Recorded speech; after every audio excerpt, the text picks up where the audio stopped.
আগের দিন আমি তোমাদের সাথে একটা what I it in a day video share করেছিলাম, যেখানে আমি দেখিয়েছিলাম রাত্রেবেলা আমরা ওটস চিলা খেয়েছিলাম, যেখানে তোমরা অনেকেই জানতে চেয়েছিলে ওটস চিলাটা কীভাবে বানিয়েছি। চলো তাহলে তোমাদের সাথে শেয়ার করে ফেলি আজকে ওটস চিলা রেসিপি। তো প্রথমেই এখানে আমি ওটসগুলো একটু গুঁড়ো করে নিয়েছি, তার মধ্যে আমি দিয়ে দিয়েছি শীতের সব রকমের সবজি, যার মধ্যে গাজর, একটু পেঁয়াজ, ধনেপাতা, কাঁচা লঙ্কা, টমেটো সব কিছু দিয়ে নিয়েছি।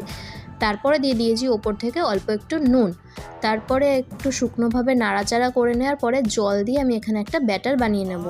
যেভাবে আমরা গোলা রুটির জন্য ব্যাটার তৈরি করি এখানেও ঠিক সেভাবেই ব্যাটার তৈরি করে নেব। এখানে কিন্তু তোমরা অরিগ্যানো বা চিলি ফ্লেক্সও দিতে পারো, আমার কাছে ছিল না তাই দিইনি।